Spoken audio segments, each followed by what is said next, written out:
കൂടുതൽ വാർത്തകളും വീഡിയോകളും കാണാൻ ഈ ചാനൽ സബ്സ്ക്രൈബ് ചെയ്യുക. കൂടെ ബെൽ ബട്ടൺ അമർത്തുക. നമസ്കാരം. വ്രതമെടുത്താൽ ചോദിക്കുന്ന ആളെ, ഭഗവാനോട് ചോദിക്കുന്നയാളെ, നമ്മൾ മനസ്സിൽ ആഗ്രഹിക്കുന്നയാളെ കിട്ടുമോ എന്നുള്ള ഒരു സംശയം ഉന്നയിക്കപ്പെട്ട് കണ്ടു. വ്രതമെടുത്താൽ കിട്ടാൻ ഒരുപാട് സാധ്യതയുണ്ട്. പക്ഷേ എന്തു വ്രതമാണ് എന്നുള്ളതാണ്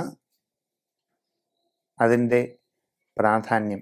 എന്തു വ്രതമെടുത്താലാണ് ആഗ്രഹിക്കുന്നയാളെ കിട്ടുവാനുള്ള സാധ്യത?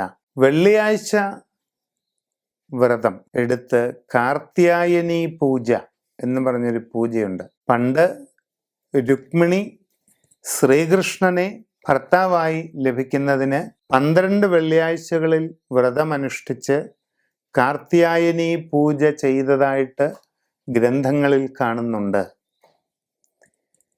തൻ്റെ ഇഷ്ടവരനെ ലഭിക്കുന്നതിന് വേണ്ടി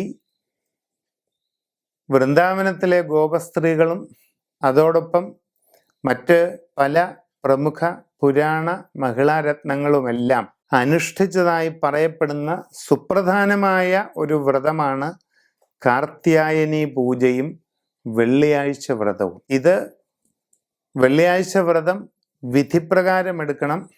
സാധാരണ വ്രതങ്ങൾക്ക് ഉപവാസമോ അല്ലെങ്കിൽ ഉച്ചയ്ക്ക് മാത്രം ഒരു നേരം ഭക്ഷണം കഴിച്ച് വ്രതമെടുക്കുകയോ ഒക്കെ ഉണ്ട്. എന്നാൽ വെള്ളിയാഴ്ച വ്രതം അങ്ങനെയല്ല. വെള്ളിയാഴ്ച ദിവസം അത്താഴപ്പഷ്ണി കിടക്കുന്നത് ദോഷമാണ്. അപ്പം വെള്ളിയാഴ്ച ദിവസം രാത്രിയിൽ സമൃദ്ധമായി ഭക്ഷണം കഴിച്ചുകൊണ്ടുള്ള ഒരു വ്രതമാണ്. പക്ഷെ ആ ഭക്ഷണത്തിന് ചില ചിട്ടവട്ടങ്ങളൊക്കെ ഉണ്ട്. മാനസികാവസ്ഥയ്ക്ക് ചില നിയന്ത്രണങ്ങളുണ്ട്. ചെയ്യേണ്ട രീതികൾക്ക് ചില മാറ്റങ്ങളുണ്ട്.